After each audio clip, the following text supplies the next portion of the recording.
I stood at the gates of my father's house with the letter in my hand, creased at the edges, his handwriting barely legible under years of folded silence. Sorry, this event is for immediate family only, a cousin said, glancing at the list. I smiled. I know.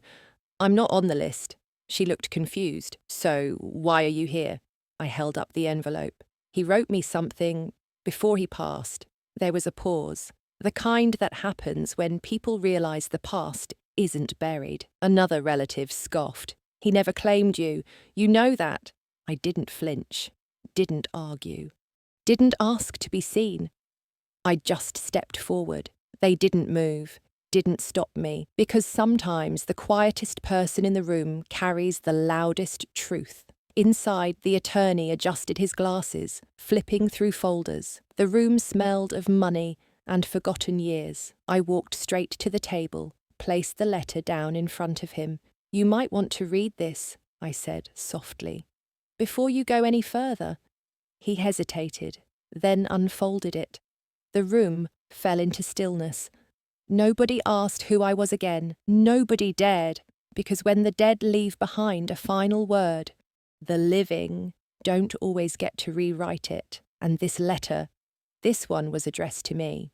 The first time I understood what it meant to be unwanted, I was 6, sitting on the bottom step of my father's porch with a bag of crackers and a plastic bracelet I'd made for him at school. He was inside, with them, the real family. I wasn't supposed to be there that day, but my mum had a last-minute shift and no sitter, so she dropped me off with a quiet apology and a promise, he'll come around one day. I waited, crackers gone, sun dipping. They laughed inside. I remember the sound more than the words' sharp, full-bellied joy from behind a door I wasn't allowed to open. When he finally stepped out, he didn't notice the bracelet, didn't see the drawing tucked inside my backpack. He just sighed and said, "You should have stayed with your mum," and handed me a sandwich in a brown paper bag, like I was some neighbour's kid who'd overstayed. I took it. Not because I was hungry, but because I didn't know what else to hold. Later that night, I found a broken watch in the trash outside his garage. It was cheap, cracked glass, band stiff from age. I kept it, because it smelled like his cologne, because it ticked for a while if I shook it, because it was the only thing of his I was ever allowed to take without permission. Years later, I still have it. Not because I forgave him for that day, but because that watch reminded me how I learned to tell time by silence, by how long it takes for someone to come looking, by how many seconds a child will wait before realising no one's coming. When I turned 13, my father forgot my birthday. Not forgot as in late gift or missed call. I mean, there was no mention, no card, no glance of realisation. That year, his wife gave her daughter, my stepsister, a bicycle, pink, glittery, wrapped in a bow taller than me. I watched them from the hallway. They didn't know I'd come early that weekend, didn't know I saw her kiss his cheek and say, "Thanks, Daddy." I stood there holding a crumpled math test I'd aced, hoping to show him. I threw it out on the way home. They weren't cruel, exactly, just selectively kind. Like when my stepmother handed me dishes to wash but called her daughter too delicate for that. Or when she rewrote the family Christmas cards to say, "Love from John, Ellen, and Emily." No Ava. That one stung. I asked him once, softly, why my name wasn't there. He said, "Oh, I thought she included you. I'll check." He never brought it up again. So I stopped bringing things up too. I learned to read between silences, how absence could become a language, how not being mentioned can hurt more than being called a name. At school, I kept to myself, didn't invite anyone over, didn't explain why I couldn't answer simple questions like, "What's your dad like?" By high school, I had perfected the art of disappearing in plain sight. I still wore that broken watch sometimes, not because I liked it, but because it reminded me who I wasn't. someone's daughter, someone's priority.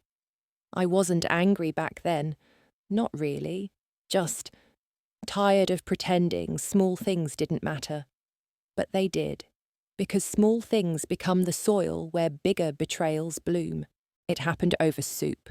Not a scream, not a slap, just a spoonful of lentils and a single sentence that cut clean. We were sitting at the long oak table. His wife had made dinner, as usual, and served everyone, as usual, except me. No plate, no gesture, no eye contact. I waited 15 seconds, then 30. Then I quietly got up, grabbed a bowl myself, and sat down again. No one said anything. Halfway through the meal, my stepsister laughed at something on her phone. "Look, remember this trip, Dad?" She turned the screen. It was a photo, them on a boat. Summer sunlight, wine, matching blue shirts. I wasn't in it. I had been there. That day. That trip. But in the crop she showed, you'd never know. And my father smiled and said, "One of the best weekends." That was it. That was the moment. I looked down at my bowl, felt something tighten in my throat, and placed the spoon down gently. I reached for my wrist, unclasped the watch, the one he gave me when I was 8, back when birthdays still meant something. I left it on the table, didn't say a word. He looked at it, looked at me, said nothing. That silence, more than anything, was my answer. I stood up, walked to the hallway, put on my shoes, opened the door, and before I closed it behind me, I whispered, "Thank you for the clarity." Not loud, not bitter, just clear. Morning started at 5, not because she wanted to, but because silence gave her space to think before the city woke up, before doubt had time to speak. Ava worked in her small one-bedroom, a hand-me-down desk tucked near the window. Sticky notes bloomed on the wall colour-coded, a mess to anyone else. But to her, it was a map. Her day job paid rent, her side work. That was survival of a different kind. Resume edits, blog ghostwriting, social media captions for people who never thanked her. At night, she studied. Contract law, family estate rights. Everything she wished she'd understood before. Before everything. She didn't talk about what happened. Not with co-workers, not with friends, not even with Cassie, her best friend since college. But Cassie noticed anyway. "You always show up," she said one night, bringing over Chinese takeout. "You don't let people down, even when they do." Ava didn't respond. She didn't know how to accept that kind of compliment without cracking a little. She worked because sitting still made it worse. She learned to cook her own lentils exactly how she liked them. She started keeping a folder on her computer labelled "If They Try Again," not angry, just prepared. The only time she paused was for a Sunday walk. Same path, same park, same bench under the sycamore tree. She sat there every week with a notebook, not to journal, to rewrite her timeline, not the one they told, not the cropped-out version, hers. She didn't post it, didn't share it, but page by page, Ava was building proof of who she was, what she saw, what they chose not to see. The email came at 2:14 a.m. She thought it was spam at first. Subject: "You helped more than you know." It was from a woman Ava didn't remember by name, just a username from a freelance portal months ago. A rush job, late payment. She had almost refunded it out of frustration. But the woman wrote, "Your copy got me hired. I was 3 months behind on rent. I have my own apartment now." Ava read it twice, then printed it, taped it to the wall right next to her least favourite sticky note. Prove them wrong. It didn't fix everything, didn't erase courtrooms or cold hallways. But it was the first time her words came back to hug her. Cassie noticed the printout the next time she came over. "You're keeping fan mail now." Her smile was wide, teasing, but her eyes weren't joking. Then came a LinkedIn message from someone Ava had met at a webinar she almost didn't attend. "You've got a sharp eye for contracts.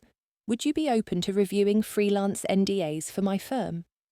At first, Ava panicked. She wasn't licensed, not a lawyer. But she wasn't pretending either. She was careful, thorough, and she knew where to stop. The offer wasn't for legal advice, just document strategy, language review, and suddenly her Sunday bench walks had a second purpose, not just healing, but sharpening. She said yes. The work paid more than her day job, not by much, but enough to matter, enough to make her ask, "What if I could do this for real?" Cassie helped her look into certificate programs. Ava applied to 2. She got into both. It wasn't Harvard. It wasn't loud. But it was hers. She is celebrated by buying herself a new mug, one with her own name printed across it. Not mom, not wife, just Ava. That night, she made a cup of tea, set it on her desk and wrote down 3 words on a clean white sticky note. "I see you." The certificate came in a plain envelope, no ribbon, no applause, just her name, clean, centered, unmistakable, Ava Lee, legal content specialist. She held it like it might vanish, like it still didn't belong to her hands. But it did. Cassie framed it for her cheap white border, glass that caught every speck of sunlight in her studio apartment. It hung above her new workspace, just a folding table and an ergonomic chair bought on sale. No more working from the floor, no more whispering during client calls so her mother-in-law wouldn't wake the baby. That life was behind her. And in front of her, a spreadsheet titled Q2 Contracts Confirmed. 7 clients, all referrals. No resume, no interviews, just word of mouth and her work. But it wasn't the clients that made her feel different. It was the way she picked up her daughter from daycare now, not rushed, not explaining anything to anyone, just Ava, on time, with a snack. Mila started calling her Mama again, unprompted. One evening, as Ava tied her daughter's shoes, the girl looked up and asked, "Do you work at the place with stickers now?" Ava blinked, then laughed. "You mean the sticky notes?" Mila nodded seriously. "They help you win." Ava didn't know how to answer, but something about that sentence, a child's logic, pure and unfiltered, made her eyes sting. She glanced at her wall. The notes were still there. "Prove them wrong. I see you." And a new one Mila had scribbled herself. "Mama works hard," spelled just like that. Ava left it there. She didn't need a logo, didn't need revenge headlines. This was the new version of her, the woman who built something stable, even after they tried to cut her roots. She bought new glasses, changed her hairstyle. Short, light layers, nothing dramatic. But people noticed. Cassie said, "You walk like you know something we don't." Ava smiled, because she did. She knew that even if no one ever apologized, not the court, not her ex, not the woman who called herself Mila's second mother, she had survived with something rarer than proof: clarity. Ava wasn't rebuilding the old her. She was building someone else entirely, and this time she chose the name on the door. Ava had just finished drafting a termination clause for a new client. Mila was colouring beside her, orange marker bleeding outside the lines. It was a good morning, quiet, controlled. Then the ping, one new message. Subject, notice of probate, estate of John Carter. From Ellen Carter. She stared at it for a full minute before touching the mouse. Her hand remembered before her brain did. The name, the courtroom, the way Ellen used to sign things with a purple pen that smelled like lavender. She clicked. "You are hereby notified of the upcoming reading of the last will and testament of John Carter, deceased. Her heart dropped. John.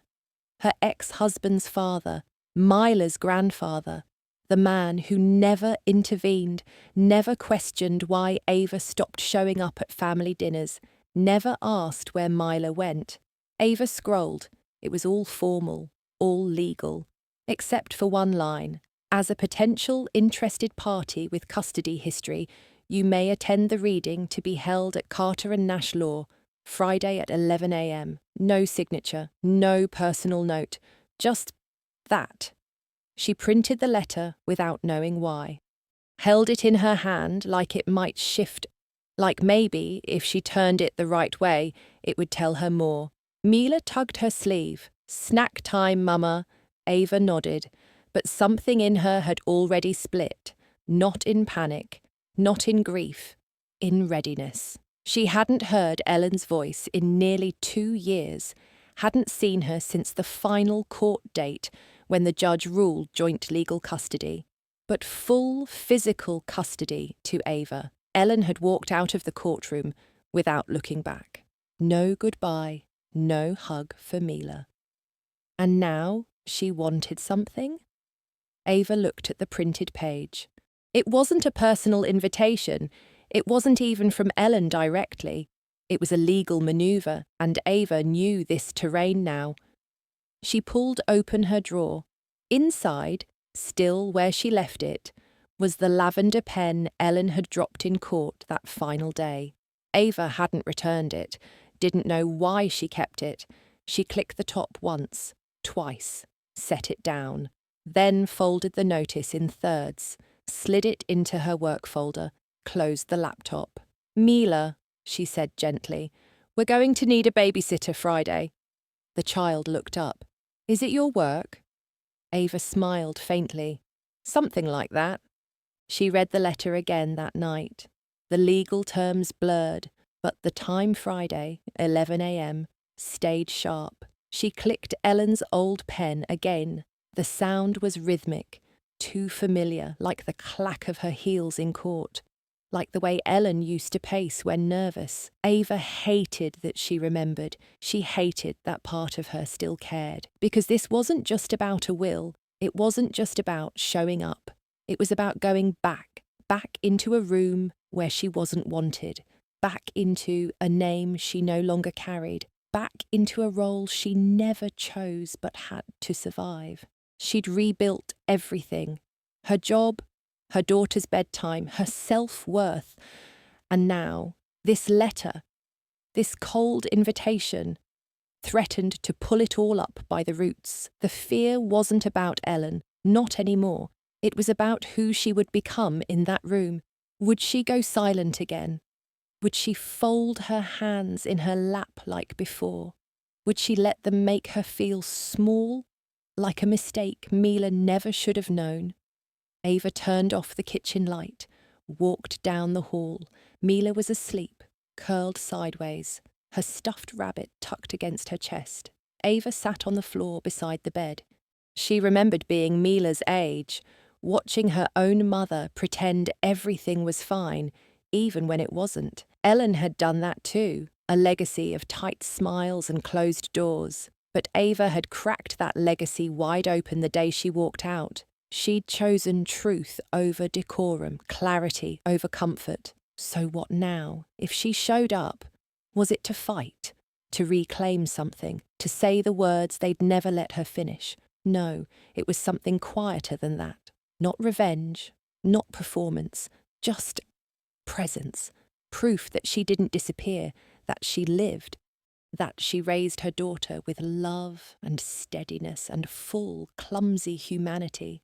Ava stood, kissed Mila's forehead. She didn't have to go. No one expected her to. Maybe that was the point. The next morning, Ava made a list. Not out of spite, not to plot revenge, just to steady her hands.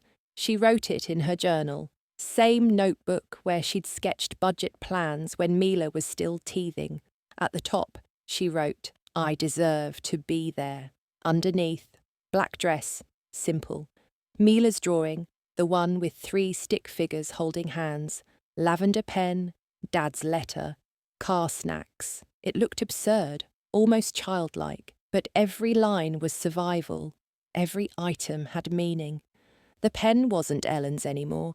It had passed through fire. Now it was Ava's. The dress wasn't for them. It was her armour. And the drawing? It was Mila's question in crayon form. "Mommy, why don't you go where your dad went?" She didn't answer that night. But now, she was packing for it. Ava closed the notebook. Her hands didn't shake. There would be no lawyer beside her, no husband to hold her hand, just herself. And a silence they had underestimated. She'd walk in calmly. She wouldn't look for a fight. She wouldn't interrupt. She'd wait until anyone realised she wasn't supposed to be missing, and if no one noticed, she would still be there, present, unmoved. More alive than the version of her they erased, she placed the envelope inside her bag, her father's handwriting still neat, still waiting to be read. Not everyone in that room would deserve what it said, but Ava. She'd earned every word. Outside, Mila skipped stones in the driveway. Ava watched from the porch. She didn't tell her where she was going, just kissed her on the top of the head and said, "Draw something for me while I'm gone, okay?" "Okay. But it's a surprise." Ava smiled. That was enough. She'd return with something, too. Not a victory, not even closure. Just the knowledge that she didn't flinch, that she spoke when it mattered, that her presence, even unwelcome, was still her power. The will reading wasn't held at a lawyer's office. It was at Ellen's house, the one with the white fence and mismatched flower pots out front. Ava pulled up to the curb. No one saw her arrive. No one expected her to. She left the engine running for a moment, watching shadows move behind the curtains. Then she stepped out, not in heels, not in black, just her jeans, a clean blouse, and the envelope. She didn't ring the doorbell. The door was ajar. Voices carried through the hallway. Ellen's sharp tone, her brother Nathan's nervous laugh, paper shuffling, cups clinking. She stepped in quietly. Time slowed. No one turned around at first. Then the sound of her bag brushing the doorframe, and Ellen froze mid-sentence. The room fell into a still silence, like someone had sucked the air out. Nathan blinked. His wife awkwardly shifted her chair. No one spoke. Ava met their eyes one by one. No apology. No smile. She didn't need to announce herself. She was here. She belonged here. "Excuse me," she said, passing behind Ellen's chair. Her voice was low, but steady. She pulled out a chair at the end of the table. Not Dad's chair, not Ellen's, just a chair. No one stopped her. They just watched. The lawyer finally cleared his throat. We were just about to begin." Ava nodded once. She placed the envelope in front of her, tapped it twice with her fingers, and folded her hands in her lap. Still, no one said her name. Still, no one offered coffee. But she noticed Ellen's hands were trembling. Nathan couldn't meet her gaze. Even the lawyer looked relieved she didn't start anything. Ava smiled, just barely. She didn't need to. Her silence was louder than anything she could have said. The lawyer shuffled papers. "Let's begin." The will had been read. Polite gasps, quick exchanges, nothing dramatic, just allocations of china sets, a fishing boat, a savings account Ava didn't know existed. When it was over, no one moved. Then Ellen stood. "Well," she said, voice just a little too bright. "We set out sandwiches and tea in the kitchen." As if it were a birthday party, as if her father's death was just a formality. Ava didn't stand right away. She looked at the letter still lying in front of her. She didn't open it. Not yet. Not here. Nathan motioned her to go ahead. She passed him in the hallway without eye contact. In the kitchen, everything looked like it had the day Dad died. Same wallpaper, same lemon bars. Only one thing had changed. There was no photo of Ava on the fridge anymore. just wedding announcements and Ellen's grandkids. Ava picked up a cookie. Ellen hovered too close. "You've been okay?" she asked, reaching for a napkin. Ava paused, then nodded, just once. Ellen nodded back, lips tight. "I didn't know if you'd come." Ava tilted her head. "You knew." Ellen blinked. The lawyer passed through, grabbed a sandwich and left. Everyone else lingered in the discomfort. Small talk dripped from their mouths like leaky faucets. Nathan joked about lawn care. Ellen offered lemon bars too many times. No one brought up Dad. No one asked Ava where she lived now. No one mentioned the years. The envelope remained untouched under her arm, like a live wire. When Nathan's wife offered to wrap up leftovers in case you're driving far, Ava simply smiled and declined. Then Ellen said it. "I hope you found some closure," as if this was supposed to give her that. As if her silence was a box checked off. Ava didn't respond. Instead, she looked out the kitchen window. There was a bird feeder hanging there now. Empty, just swinging in the breeze. She turned back and said calmly, "I think I'll go." "Oh," Ellen began, but Ava was already walking, through the hallway, past the coat rack, past the umbrella Dad never used. She stepped out into the fading light. She still hadn't read the letter, but soon. And not because they gave her closure, but because she earned her voice back, and she'd choose when to use it. She made it halfway down the driveway, then stopped. The letter in her coat pocket felt heavier than it should have. She turned around, not with anger, not even with hesitation, just clarity. The kitchen window glowed warm. Ava walked back in without knocking. Every conversation inside stopped. Nathan's wife set down her cup. Ellen froze mid-sip. Ava reached into her coat, pulled out the letter, and placed it gently on the kitchen table. "I wasn't invited," she said softly, "but he wrote this for me anyway." No one said anything. Ava opened the envelope with care like she was holding breath, not paper. The letter wasn't long. She didn't read it aloud. Instead, she read one line, then looked up and spoke. "Don't let them tell you who you were to me." A silence fell, deeper than before. And then Ava folded the paper, placed it back in the envelope, and looked directly at Ellen. "You never got to erase me." Ellen blinked, not defensive, just stunned like she'd been hit by a memory instead of a word. "And I don't need your permission to remember who I was to him." Ava wasn't shaking. She wasn't crying. She was rooted, like the oak tree in the backyard Dad used to prune, back when she was still his little girl. The others looked between her and the letter. No one moved. Then Nathan said, "Ava," but she held up a hand. "I'm not here for you to explain anything." She turned to Ellen. "I came because you thought silence was safety." She let that hang. "It's not." Then Ava turned and walked out again, this time slower but lighter. The door didn't slam. It closed like a chapter. Behind her, no one followed. In her pocket, the letter was no longer heavy. Just true. Outside, the air had shifted. Not colder, just quieter. Ava walked back to her car, her heels clicking against the stone path her father once laid by hand. Each step felt like punctuation. Behind her, the house stayed still. No one followed. She didn't check. Didn't need to.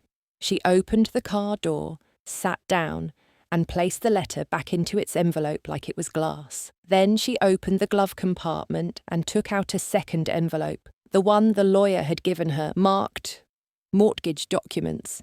She looked at the house one more time. That porch, that window, that place where she'd been made to feel like an outsider. Even while standing in her father's home, Ava stepped out again, walked up the steps and placed the envelope, this one thick with papers right, beside the potted fern. Inside were instructions to transfer her portion of the house back to the estate. Signed, Final. She rang the bell once, then walked away before anyone answered. A bird flew from the oak tree above. As she reached the sidewalk, its wings beat hard and fast like her heart used to. She paused beside her car, took one last look at the place she no longer needed to return to, and whispered, "Goodbye, Dad." Not for him, but for her. Because this time, the goodbye wasn't about what she'd lost. It was about what she chose to carry forward. In the rearview mirror, the front door opened. A figure stepped out, maybe Ellen, maybe not. But Ava didn't wait to see. She drove off, the house getting smaller behind her, and in her chest, a silence that finally felt like peace. It had arrived 2 weeks after his funeral. A small envelope, unmarked return address, just her name, written in his blocky, all-cap handwriting. Inside, the letter. But before she read it, before the words that changed everything, there was a memory. That last summer. She'd come home for a weekend. No one else was around, just her and him. She'd stood at the kitchen sink, drying dishes, while he sat at the table, tinkering with the old pocket watch she gave him years ago. "I keep fixing it," he said, "but it only works when it wants to." She didn't look at him. Didn't know how to ask him why he'd let Ellen run the house like that, why he never said anything when she got iced out of every family decision. So instead, she just said, "Maybe it's not meant to be fixed." He had paused, like the thought hadn't occurred to him. Then he nodded, slow. "Maybe some things tick on their own time." He left that night for a fishing trip with her brothers, and when he came back, he never said what changed. He just hugged her a little longer before she left again. The letter came after. Tucked inside, next to his words, was the pocket watch. It had stopped at 8:12. No note about why, but that was the moment.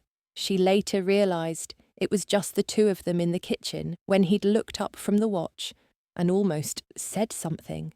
She opened her drawer now, present day, and took it out again. Still stopped at 8:12, still his, still hers. She pressed it to her chest, sat down on the bed, and let the silence fold around her like a blanket. He didn't fix everything. He didn't stop the will from being read without her. But maybe, just maybe, he gave her the only thing he could in the end. A letter. A memory. And a moment frozen in time, where it was just them.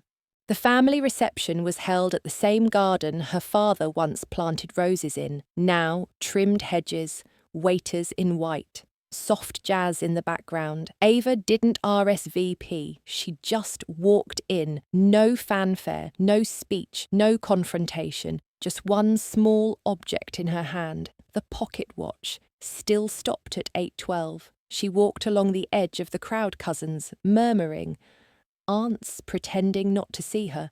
But she saw them, and she saw her, Ellen, standing near the fountain, dressed in ivory, talking to Ava's brothers like nothing had ever fractured. Ava didn't walk up to her. Instead, she stepped toward the old oak table where people had placed framed photos of her father, him on a boat, him grilling in the yard, him holding one of the grandkids, just not hers. She reached forward, and without a word, she placed the watch next to the largest photo. It ticked once. She wasn't sure if it actually did, but the room felt like it exhaled. And then, a small gasp from behind. Ava turned slightly, her sister, frozen mid-step, staring at the watch. No one else seemed to notice, but in that suspended second, the glance, the flicker of recognition, the guilt, maybe not guilt, maybe just memory, Ava offered a faint smile. No bitterness, just release. She turned and left without another word.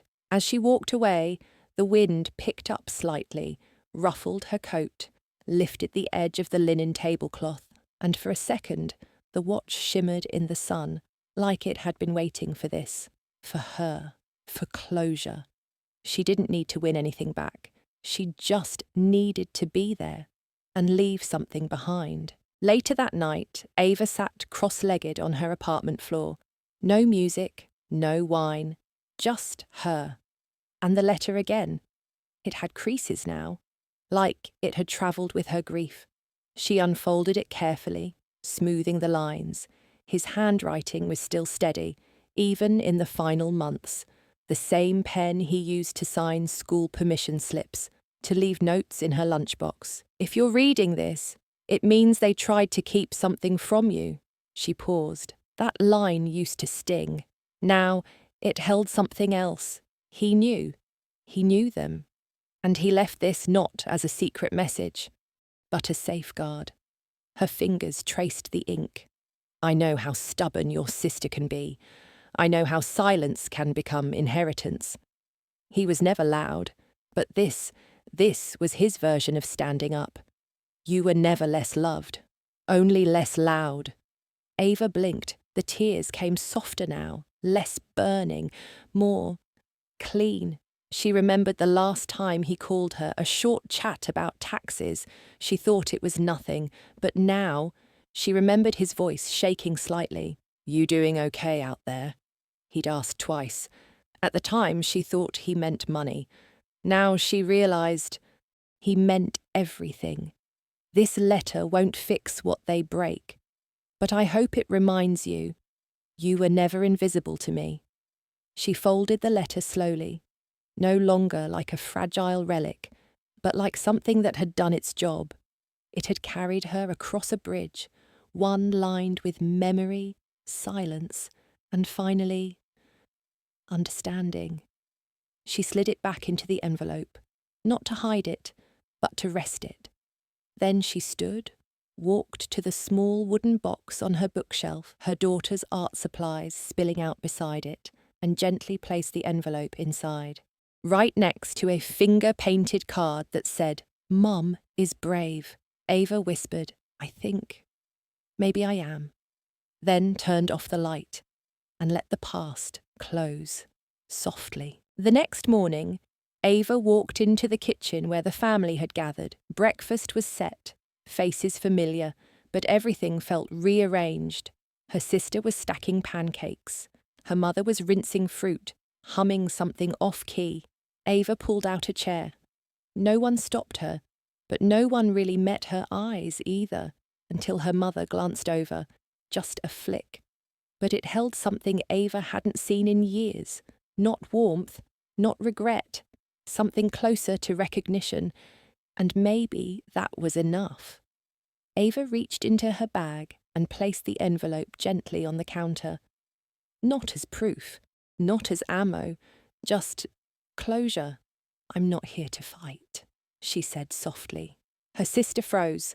Her mother dried her hands too fast. Ava looked at them both. I know why you didn't want me at the reading. Her sister opened her mouth, but Ava lifted a hand. It doesn't matter. Pause. I came because I loved him. Still do. And I'm done trying to win at a game I didn't ask to play. Her mother stepped forward, then stopped halfway. That was new. She always used to fill silence with explanations, defensiveness. This time, she just stood there, hands clasped. Like she didn't know how to reach her daughter anymore. Ava looked at her, and for the first time, didn't feel smaller, just even, not equal in love, but in knowing. I forgive you, she said, calm and full. Her mother blinked, once, then nodded. Barely. No hug, no thank you. And that was okay, because forgiveness wasn't about them. It was about no longer carrying their choices in her bones. It was about being able to leave the room, not take the echo with her. Ava exhaled, stood up, gathered her bag, and smiled not out of obligation, but because she meant it. I'll see you at the memorial. Then walked toward the front door. As she turned the knob, Her daughter came running down the hall, waving a piece of paper.